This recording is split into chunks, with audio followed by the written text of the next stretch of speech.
তো বন্ধুরা চলে এলাম আজকে আপনাদের সঙ্গে নতুন একটা ভিডিও নিয়ে। তো আজকের এই ভিডিওতে বলবো যে ইউটিউবের কিন্তু একটা সবথেকে খারাপ খবর কিন্তু চলে এসেছে।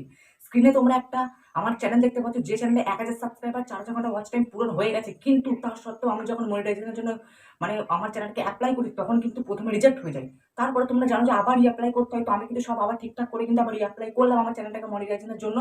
কিন্তু বন্ধুরা কি হলো, ইউটিউব বলল, আমাকে একটা মেইল পাঠিয়ে দিল যে আপনার চ্যানেলটা প্রথমবার মনিটাইজেশনের জন্য এপ্লাই করার পরও যখন রিজেক্ট হয়েছে, আপনাকে 32 দিন অপেক্ষা করতে হবে। তারপর কিন্তু আপনার চ্যানেলটা মনিটাইজেশনের জন্য আবার তৈরি হবে।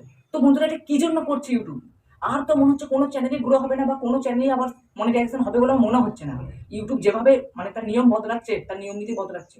ঠিক আছে, আমার চ্যানেলে 1000 সাবস্ক্রাইবার, 4,000 ঘন্টা ওয়াচ টাইম পূরণ হওয়ার সত্ত্বেও আমার চ্যানেলটা মনিটাইজেশন প্রথমে হলো না, ঠিক আছে, কিন্তু আমি আবারই অ্যাপ্লাই করলাম। প্রথম দিকে আমার কিছু ভুল ভ্রান্তি হয়ে গেছিল, যার জন্য আমার চ্যানেলটা কিন্তু মনিটাইজ হলো না প্রথম দিকে। আমার একটা ইমেলের একটা গন্ডগোল হয়ে গেল, দিয়ে কিন্তু আমার চ্যানেলটা প্রথমে রিজেক্ট হয়ে গেল। 3টে স্টেপ থাকে মনিটাইজেশনের জন্য।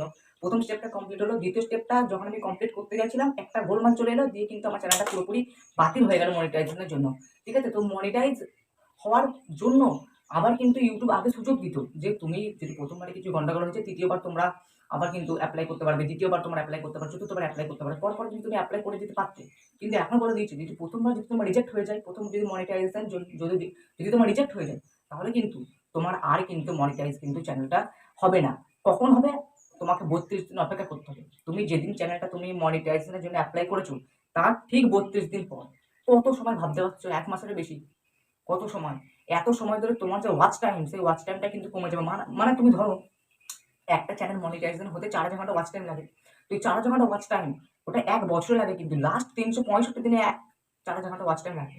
তো তোমার ধরো ১ বছর হয়ে গেছে, দিয়ে ১ বছর হওয়ার পর একটা চ্যানেলে ১ম ১ মাসে যে ওয়াচ টাইম, ২য় মাসে যে ওয়াচ টাইম, সেই মাসটা যদি তুমি পেরোতে যাবে না, ওই ওয়াচ টাইমগুলো কিন্তু কাটতে যাবে। এইজন্যই কিন্তু তুমি যখনই দেখবে যে তোমার চ্যানেলটা মনিটাইজেশন হচ্ছে না, তখন কিন্তু তুমি ডিমোটিভেট হয়ে যাবে। যার ফলে তুমি ভিডিও আপলোড দেওয়া বন্ধ করে দেবে, তোমার চ্যানেলটা গ্রোথটা কমে যাবে, যার ফলে ওয়াচ টাইম কিন্তু আবার তখন আবার তোমার মাইনাস হয়ে যাবে। তারপরে ১৩২ দিন পরে গিয়ে দেখা যাবে যে তোমার চ্যানেলটা মনিটাইজেশন হলোই না। তাহলে কি হবে? ৩২ দিন পর দেখা গেল যে তোমার চ্যানেল মনিটাইজেশন হলো না। হয়তো দেখা গেল ৪,০০০ জায়গায় তোমার মনে মানে ওয়াচ টাইমটা হয়তো ৩,০০০, ৩,৫০০ হয়ে গেল। তখন তোমার চ্যানেল এমনিতেই মনিটাইজেশন হবে না। তাহলে কি হবে? এটাই হচ্ছে খারাপ খবর। তো এটা করার কারণটা কি? করার কারণটা হচ্ছে বেশ কিছু মানুষ আছে যারা কি করছিল, বহুদিন ধরে ইউটিউবে কিন্তু ভুল ভ্রান্তি করছিল আরকি। ভুল ভ্রান্তি বলতে, তারা ধরো তোমরা জানো যে একটা চ্যানেল থেকে তুমি যদি ইনকাম করতে চাও, তাহলে সেই ব্যক্তির নিজস্ব একটা অ্যাডসেন্স অ্যাকাউন্ট থাকা দরকার। ওই নিজস্ব অ্যাডসেন্স অ্যাকাউন্ট থেকে কিন্তু সে ইনকাম করে। তো এবার প্রথম দিকে হলো কি না, কোনো একজন ব্যক্তি হয়তো তার কোনো একটা রিলেটিভের অ্যাডসেন্স অ্যাকাউন্ট তার চ্যানেলে যোগ করেছে। কিন্তু দেখা গেল যে প্রথমবারে সেটা রিজেক্ট হয়ে গেল। অ্যাডসেন্স এ কিছু একটা গোলমাল আছে। তো তোমাকে ইউটিউব বলে তুমি আগে অ্যাডসেন্সটা ঠিক করে এসো, দিয়ে তুমি তুমি তোমার এই অ্যাডসেন্সটা ইউটিউব চ্যানেলের সঙ্গে যুক্ত করবে। তারপরে দেখা গেল যে সে ওই অ্যাডসেন্সটাকে কিছুদিন পর দেখা গেল বাতিল করে দিল। আবার সে নতুন নিজের একটা অ্যাডসেন্স দিয়ে দিল। তো এইভাবে সে পুরোপুরি একটা চ্যানেলের ক্ষেত্রে ৩ থেকে ৪ টে অ্যাডসেন্স ওর নিয়ে কিন্তু বদলাতে থাকছে। যার ফলে ইউটিউবে কিন্তু গন্ডগোল শুরু হয়ে যাচ্ছে। অনেকেই কিন্তু এটা করছে। তো করছে, ওরা শাস্তি পাচ্ছে আমরা। হয় না যে কোনো একটা ক্লাসে যদি ৩ থেকে ৪ জন ছেলে যদি মারপিট করে, তাহলে পুরো ক্লাসটাকেই শাস্তি পেতে হয়। সেরকমই কিন্তু করছে ১০ থেকে ১৫ জন, কিন্তু শাস্তি পাচ্ছে পুরো ইউটিউব জগৎ, পুরো ইউটিউব ক্রিয়েটররা। ঠিক আছে? এবার থেকে কিন্তু YouTube মনিটাইজ পলিসিটা কিন্তু খুবই কঠিন হয়ে গেল। আমার মনে হয় না যে আর কেউ মনিটাইজ করতে পারবে বলে। যারা খুবই ভাগ্যবান হবে তারাই কিন্তু আজকের দিনে কিন্তু দাঁড়িয়ে মনিটাইজ পাবে YouTube থেকে। ঠিক আছে? তো বন্ধুরা তোমাদেরকে বলছি, তোমাদের সাথে যদি এই ঘটনাটা ঘটে থাকে তাহলে কমেন্টে লিখে জানাও। আর এই ঘটনাটা ঘটার পর তোমরা কিন্তু ডিমোটিভেট একদমই হবে না। আরো মোটিভেট সহ কাজকর্ম করবে, এবং এই ১ মাস তোমাদের সামনে যে ৩২ দিন সময় আছে, এই ৩২ দিনের মধ্যে তোমার চ্যানেলটাকে ফুলফিল ভাবে ঠিক করে নাও। মনিটাইজেশন এর জন্য পুরোপুরি জ্ঞান নিয়ে নাও।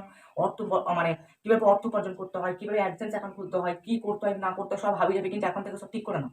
তারপরে কিন্তু ৩২ দিন পর তুমি আবার এপ্লাই করতে পারবে। তখন কিন্তু হয়ে যাবে। ঠিক আছে? তো এই হলো ব্যাপারটা। মনিটাইজেশনের জন্য কিন্তু এখন খুবই কঠোর হয়ে গেছে। এখন কিন্তু মনিটাইজেশন পাওয়াটা কিন্তু খুবই ভাগ্যশালী ব্যাপার আরকি। ঠিক আছে? তো এই হলো আজকের একটা খুব গুরুত্বপূর্ণ আপডেট। যারা সম্পূর্ণ ভিডিওটা দেখতে পারলে অবশ্যই বুঝতে পেরেছো। ভালো লাগলে লাইক করো, চ্যানেলটাকে সাবস্ক্রাইব করো। আর এরকম গুরুত্বপূর্ণ আপডেট এবং YouTube টিপস অ্যান্ড ট্রিকস, যারা ইউটিউবার হতে চাও তারা কিন্তু আমার চ্যানেলটাকে ফলো করো। চলো আজকে পর্যন্ত এই পর্যন্তই। ততক্ষণের জন্য ভালো থাকবেন, সুস্থ থাকবেন।